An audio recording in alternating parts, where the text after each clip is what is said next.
침묵만이 다시 내게 되돌아오네. 검은 구름 빛을 가리듯 밤과 같이 어두움뿐이지만 당신 손에 내 이름 새겼으니 결코 나를 잊지 못하시리라. 내 눈이 당신을 볼 수 없다 해도 그는 나의 외침 듣고 계시리. 주 하나님 날 기억하소서. 내 어떤 죄악으로도 끊을 수 없는 주의 사랑의 언약. 주 하나님 주의 빛 비추사 다시 한번 온 세상이 주 사랑 알게 하소서.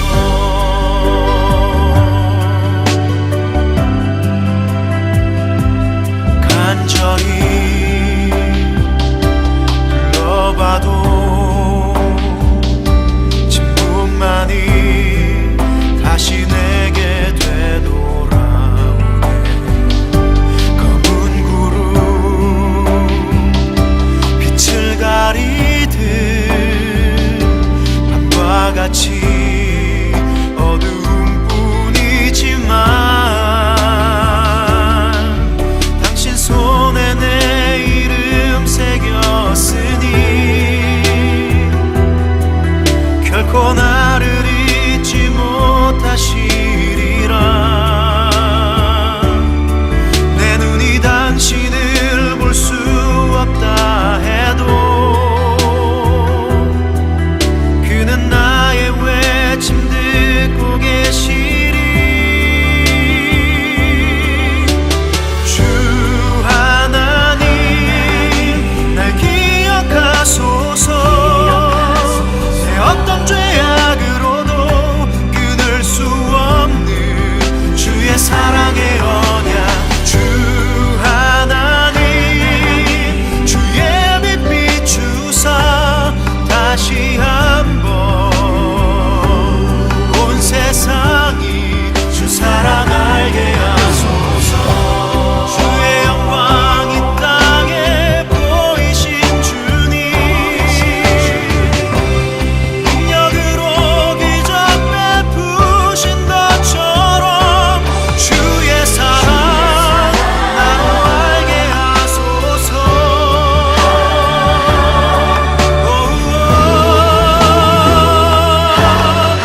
주 하나님 날 기억하소서.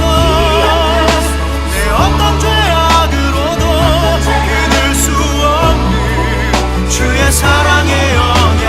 주 하나님 주의 빛 비추사 다시 한번 온 세상이 주 사랑 알게 하소서.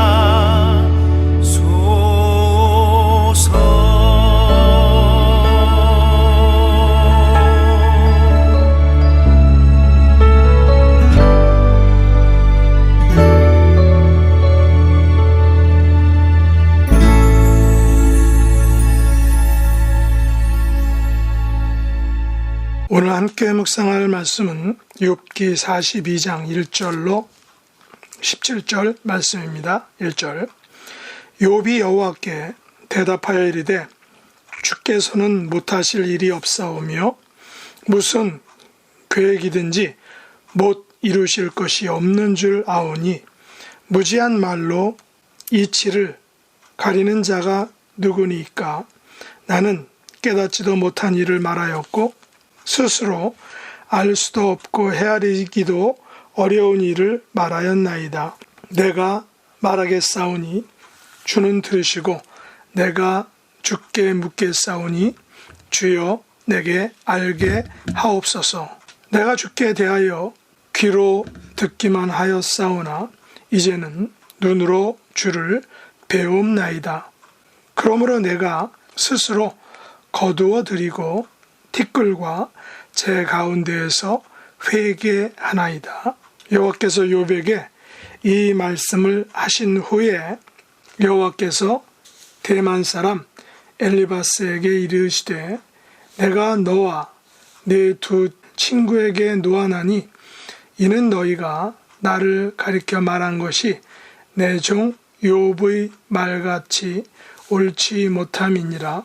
그런즉 너희는 수소 7과 수양 7을 가지고 내 종 욥에게 가서 너희를 위하여 번제를 드리라.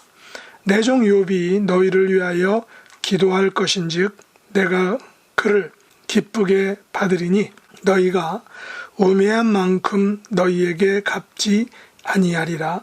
이는 너희가 나를 가리켜 말한 것이 내 종 욥의 말같이 옳지 못함이라. 이에 대만 사람 엘리바스와 수아 사람 빌닷과 나아마 사람 소발이 가서 여호와께서 자기들에게 명령하신 대로 행하니라. 여호와께서 욥을 기쁘게 받으셨더라. 욥이 그의 친구들을 위하여 기도할 때 여호와께서 욥의 공경을 돌이키시고 여호와께서 욥에게 이전 모든 소유보다 갑절이나 주신지라. 이에 그의 모든 형제와 자매와 이전에 알던 이들이 다 와서 그의 집에서 그와 함께 음식을 먹고 여호와께서 그에게 내리신 모든 재앙에 관하여 그를 위하여 슬퍼하며 위로하고 각각 퀘시타 하나씩과 금고리 하나씩을 주었더라. 여호와께서 욥의 말년에 욥에게 처음보다 더 복을 주시니 그가 양 14,000과 낙타 6,000과 소 1,000결이와 암나귀 1,000을 두었고 또 아들 7과 딸 3을 두었으며 그가 첫째 딸은 여미마라 이름하였고 둘째 딸은 으시아라 이름하였고 셋째 딸은 겐 핫북이라 이름하였으니 모든 땅에서 욥의 딸들처럼 아리따운 여자가 없었더라. 그들의 아버지가 그들에게 그들의 오라비들처럼 기업을 주었더라. 그 후에 욥이 140년을 살며 아들과 손자 4대를 보았고 욥이 늙어 나이가 차서 죽었더라. 아멘. 오늘 말씀의 제목은 처음보다 말년이 더 복된 삶입니다. 오늘 본문 12절과 13절 말씀을 보시면 이렇게 기록하고 있죠. 여호와께서 욥의 말년에 욥에게 처음보다 더 복을 주시니 그가 양 14,000과 낙타 6,000과 소 1,000결이와 암나귀 1,000을 두었고 또 아들 7과 딸 3을 두었고 라고 기록하고 있습니다. 고난의 사람 욥은 용두사미가 아닌 말년이 더욱 복된 삶의 축복을 받은 사람인 것을 우리가 볼 수 있는 것입니다. 오늘 드디어 욥의 마지막 장이죠. 하나님께서는 폭풍우 가운데서 욥을 다그치셨습니다. 이때 욥은 어찌할 줄을 몰랐죠. 욥은 계속되는 하나님의 폭풍 질문 공세에 단 한마디도 답을 할 수가 없었습니다. 왜냐하면 욥은 하나님의 질문 공세를 들으면서 자신이 너무 비천한 자임을 잘 알았기 때문입니다. 욥기 38장부터 42장에 걸쳐 하나님께서 욥에게 폭풍 가운데에서 말씀하시니 이제야 욥은 자신의 무능함과 무지함을 정말로 알게 되었던 것입니다. 그래서 42장 앞부분에서 욥은 회개합니다. 오늘 본문 3절로 6절에서 욥은 이렇게 회개하죠. 무지한 말로 이치를 가리는 자가 누구니까 나는 깨닫지도 못한 것을 말하였고 나는 스스로 알 수도 없고 헤아리기도 어려운 일을 말하였나이다. 내가 말하겠사오니 주는 들으시고 내가 주께 묻겠사오니 주여 내게 알게 하옵소서. 내가 주께 대하여 귀로 듣기만 하였사오나 이제는 눈으로 주를 배움나이다. 그러므로 내가 스스로 거두어 드리고 티끌과 제 가운데에서 회개하나이다 라고 하나님께 자신이 진정으로 잘못된 것을 뉘우치고 회개를 한 것입니다. 욥은 지금 자기 자신에게 이렇게 말하고 있는 것입니다. 무지한 말로 이 지를 가리는 자가 누구니까? 욥기 38장 2절에서 여호와께서 욥에게 이렇게 말씀하셨죠. 무지한 말로 생각을 어둡게 하는 자가 누구냐? 그런데 욥은 지금 여호와께서 욥에게 하신 말씀을 그대로 인용하여 자신에게 적용해서 말하고 있는 것입니다. 그 의미는 이것이죠. 여호와여, 나는 지금까지 무지한 말로 이 지를 가리는 자였습니다 라고 고백하며 회개한 것입니다. 그러면 욥이 한 무지한 말은 무엇일까요? 욥은 욥기 23장 8절로 9절에서 이렇게 말했죠.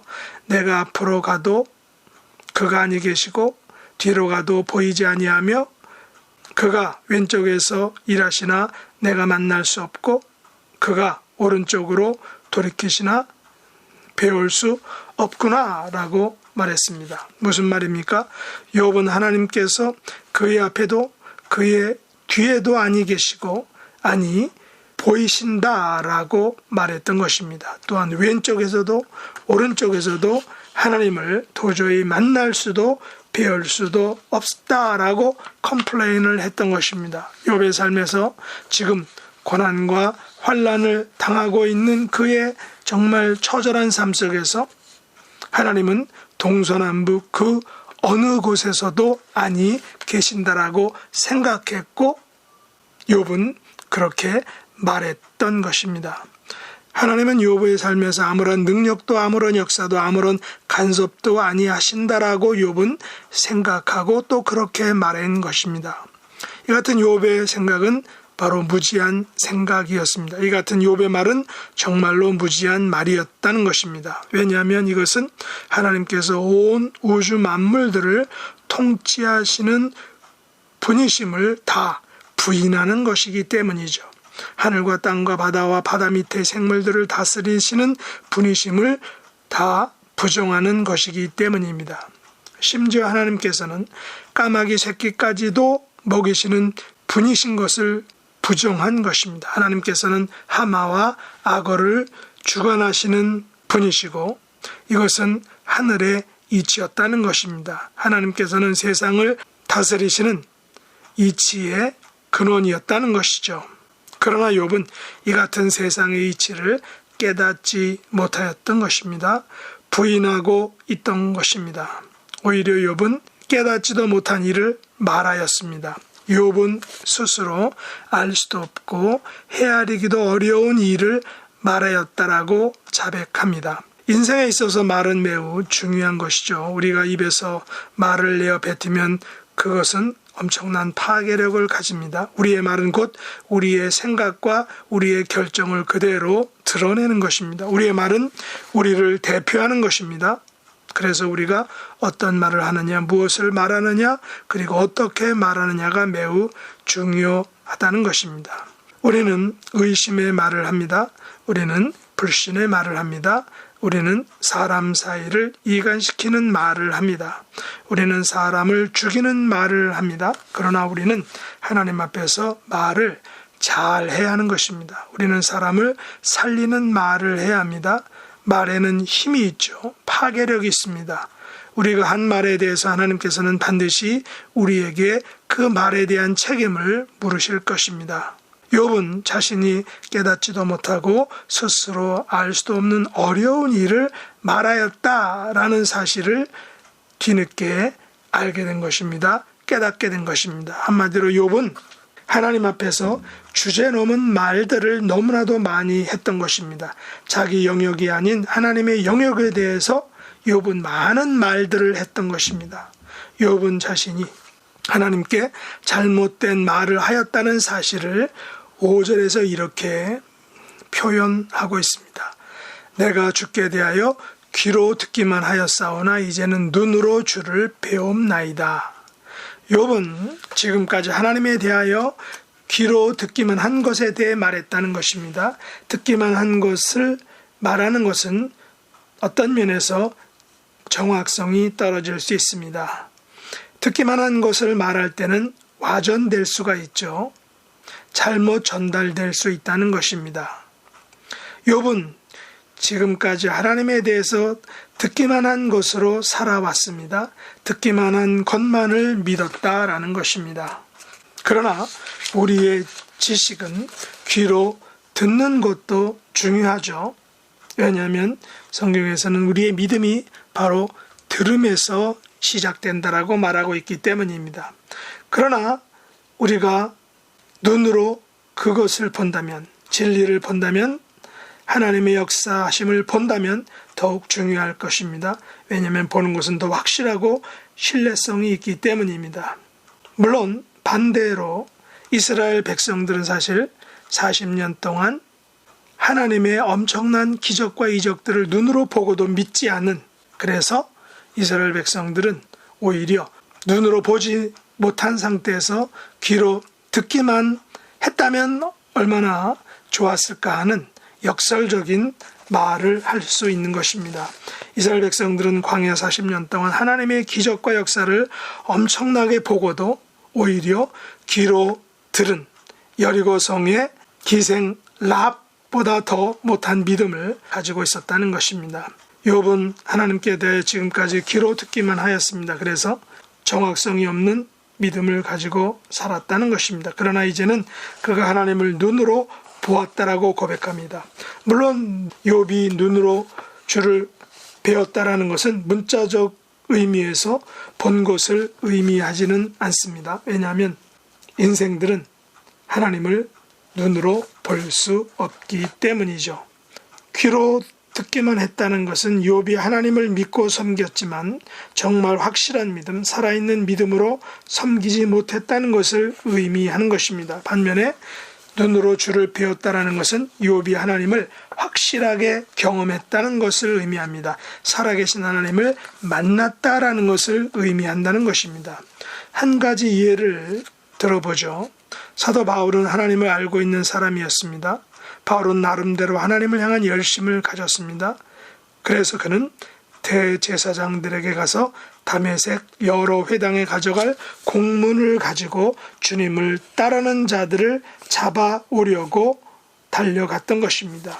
그는 주의 제자들에 대하여 위협과 살기가 등등한 사람이었다라고 성경이 말합니다. 그러나 다메섹 도상에서 바울이 예수님을 만나고 그의 삶이 변화되었죠.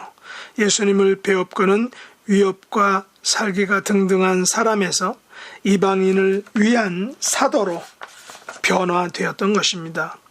그렇다면 바울이 다메섹에서 예수님을 뵙기 전까지 바울은 하나님에 대해서 귀로 듣기만 한 삶을 살았던 것입니다. 오히려 하나님의 영광을 가리는 삶을 살았던 것입니다. 그러나 다메섹에서 예수님을 뵙고 만나고 나서는 그는 그의 삶을 180도 바꾸어서 이방인의 사도로 남은 삶을 살았던 것입니다. 하나님의 사람이 되었던 것입니다. 욥도 다메섹 도상의 바울처럼 오늘 본문에서 비로소 귀로 듣기만 하던 하나님을 눈으로 배우는 영광을 가지게 된 것입니다. 본문 6절에 보시면 욥이 눈으로 주를 배웠고 나서 어떻게 변화되었나요? 한번 읽어보죠. 그러므로 내가 스스로 거두어드리고 티끌과 재 가운데에서 회개하나이다 라고 고백합니다. 먼저 욥은 자신이 내뱉은 말들을 스스로 거두어 드렸습니다. 자신이 한 불신의 말, 원망의 말, 정죄하는 말을 모두 거두어 드린 것입니다. 스스로 거두어 드렸다라는 것은 취소했다는 것이죠. 잘못을 시인하고 인정했다는 것입니다. 회개했다는 것입니다. 그래서 욥은 티끌과 재 가운데에서 회개합니다 라고 고백하고 자백했던 것입니다. 우리는 자신이 잘못한 말들에 대해서 용감하게 거두어 드릴 수 있어야 합니다. 회개하고 자백하고 고백할 수 있어야 합니다. 잘못을 인정하고 시인해야 하고 회개해야 하는 것입니다. 그리고 말로만 시인하는 것에 끝나지 않고 욥처럼 티끌과 재 가운데에서 회개하는 모습을 보여야 하는 것입니다. 철저한 회개는 축복을 가져오기 때문입니다. 진정한 마음의 평화를 가져오기 때문입니다. 그러나 어설픈 회개는 아무런 변화를 일으키지 못한다는 것을 우리가 기억해야 욥처럼 티끌과 재 가운데에서 회개하는 행위를 우리는 동반해야 합니다. 이 같은 철저한 회개와 변화는 하나님께서 주시는 말년의 복을 받을 수 있기 위한 조건이 될 것입니다. 욥은 철저한 회개와 변화를 통하여 처음보다 말년이 더 복된 삶을 살았다라고 욥기서는 증거하고 있습니다. 그러면 욥이 말년에 받은 축복이 과연 무엇일지 간략히 살펴보겠습니다. 첫 번째 축복은 관계 회복의 복입니다. 특별히 하나님께서 욥에게 새 친구들과의 관계를 회복시켜 주셨습니다. 7절로 9절에 보시면 하나님께서 엘리바스에게 이렇게 말하죠. 내가 너와 네 두 친구에게 노한다. 노하신 이유는 그들이 욥의 말같이 옳지 않기 때문입니다. 라고 말씀하고 있습니다. 그러므로 욥으로 하여금 너희를 위하여 번제를 드려서 기쁜 제사를 드리게 하라 라고 말씀하시죠. 이것은 욥을 통하여 엘리바스와 빌닷과 소발도 하나님을 바르게 알게 되었다라는 것을 의미합니다. 어쩌면 이들 세 친구는 욥의 고난과 축복을 옆에서 경험하지 못했더라면 하나님에 대한 잘못된 지식과 신앙을 가지고 평생을 살아야 했을 것입니다. 다행히 욥의 고난과 믿음을 통하여 욥의 세 친구들도 하나님을 바르게 알게 되었던 것입니다. 더욱이 11절에 보면 욥의 모든 형제와 자매와 이전에 알던 이들이 다 와서 욥의 집에서 욥과 함께 음식을 먹고 함께 슬퍼하며 함께 위로하고 심지어 욥에게 캐시탈한 화폐 하나와 금고리 하나를 주었다라는 것입니다. 이러한 화폐 하나와 금고리 하나를 주는 것을 통해서 말로만의 화해가 아닌 진정한 의미의 화해가 이루어진 것입니다.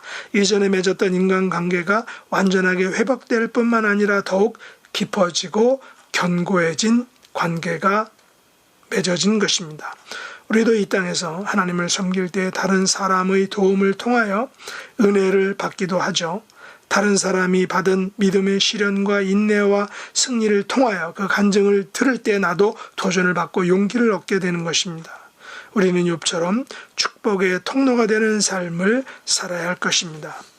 두 번째 축복은 기도응답의 복입니다. 하나님께서 욥에게 기도응답의 기적과 맛을 경험하게 하셨습니다. 10절 말씀해 보시면 욥이 그의 친구들을 위하여 기도할 때 여호와께서 욥의 곤경을 돌이키시고 여호와께서 욥에게 이전 모든 소유보다 갑절이나 주신지라 라고 말했습니다. 여기 보시면 분명히 욥은 자신이 아닌 친구들을 위하여 기도를 드렸는데 엉뚱하게도 기도응답은 친구들이 아닌 욥에게서 나타난 것입니다.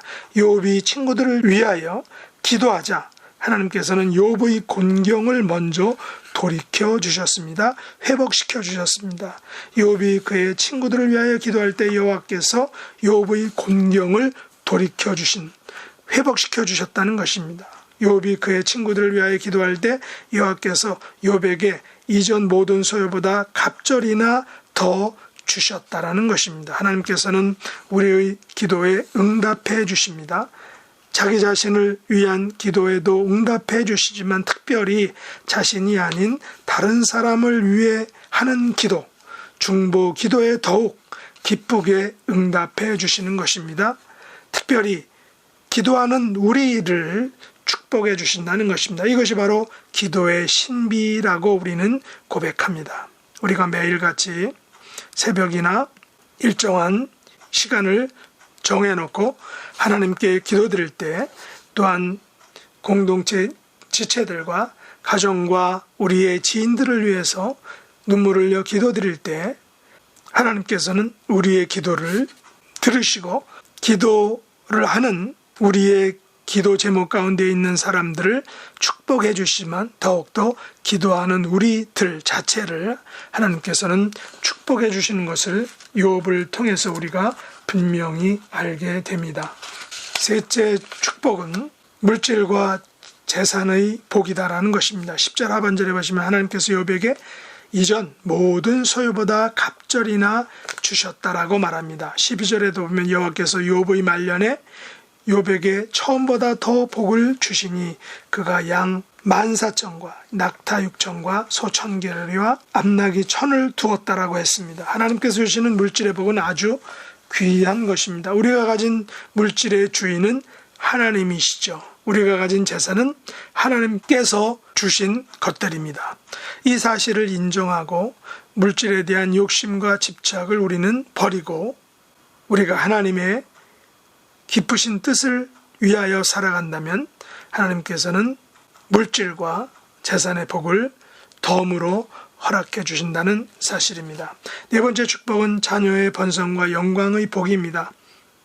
13절로 16절에 보시면 하나님께서 욥에게 아들 7과 딸 3을 주셨다라고 말합니다. 특별히 여미미, 그시야, 그리고 게렌 합복이란 이 3명의 딸 이름은 15절에 보시면 모든 땅에서 욥의 딸처럼 아리따운 여자가 없었다라고 할 정도로 하나님께서는 전보다 더 아름다운, 더 멋진 귀한 딸들을 선물로 허락해 주셨다는 것입니다. 이 3 딸들은 아리따운 여자란 명성을 성경을 통해서 모든 후대 세대에게 알게 되었던 것입니다. 오늘날처럼 화장과 미용술이 발달하지 않은 곳에서 미스 유니버스 진선미가 된 것을 우리가 욥기를 통해 볼 수 있는 것입니다. 그리고 이들 3명의 딸들은 남자만 받을 수 있는 기업까지 받게 되는 축복을 누렸다라고 성경이 말합니다. 마지막 축복은 장수와 늙어 나이가 차서 죽는 복이었습니다. 16절과 17절에 보시면 욥은 140년을 살며 아들과 손자 4대를 보았고 욥이 늙어 나이가 차서 죽었다라고 말합니다. 이상적인 족장의 수명이 140세라고 합니다. 구약시대에는 100세가 넘어야 비로소 그 사람의 나이에 대해 언급했다라고 합니다. 욥은 살아서 자기 후대의 대가 끊이지 않고 4대가 함께 살았던 것입니다. 그리고 늙어서 나이가 차서 죽었다는 것입니다. 대가족 제도는 어쩌면 불편할 수도 있지만 반면에 그 속에서 가족 간의 그 사는 맛을, 사는 재미를, 사는 정을 더 깊게 느끼는 것입니다. 오늘날 핵가족, 특별히 1인 1가구의 삶은 정말 우리가 말로 할 수 없는 외로움과 고독과 그 아픔이 그 가운데 있다는 것을 우리가 매스컴을 통해서 볼 수 있다는 것입니다. 욥은 늙었지만 병사나 객사나 급사나 혹은 전쟁사가 아닌 나이가 차서 죽었다라는 복된 죽음을 맞이했던 것입니다. 이것은 욥의 죽음이 아주 행복한 죽음, 평안한 죽음을 의미하는 것입니다. 오늘날에는 이름도 모르는 병들로 인하여 많은 사람들이 죽습니다. 전쟁으로 인해서 정말 많이 죽습니다. 자기의 실수가 아닌데도 죽게 되는 것입니다. 그런 의미에서 성도에게 있어서 늙어 나이가 차서 죽는 것은 하나님 안에서 엄청난 참된 복임을 우리가 고백하지 않을 수 없는 것입니다. 말씀을 맺겠습니다. 욥은 귀로 듣기만 하던 주님을 눈으로 배웠거는 회개와 변화의 삶을 살았습니다. 축복의 삶을 살았습니다. 오늘 욥기 마지막 42장을 접하는 저와 여러분 모두 욥처럼 처음보다 말년이 더 복된 삶을 사시는 은혜와 축복이 함께 하시기를 예수님의 이름으로 축복합니다. 기도하겠습니다. 하나님 아버지, 욥이란 인물을 통해 또 그의 삶을 통하여 하나님께서 우리를 얼마나 사랑하는지를 알게 하심을 감사합니다. 욥의 고난이 그를 힘들게 하고 많은 고통과 아픔을 겪게 했지만 그의 삶은 처음보다 말년이 더 복된 삶이라는 그런 아름다운 평안한 축복으로 생을 마친 것을 우리가 살펴보았습니다. 우리의 삶 가운데서도 처음보다 더욱 말년이 복된 삶을 살아가는 존귀한 하나님의 백성들 될 수 있도록 은혜 베풀어 주옵소서. 욥의 인내와 축복이 저희들의 것이 될 수 있도록 하나님 함께하여 주옵소서. 예수님의 이름으로 간절히 기도드렸나이다. 아멘.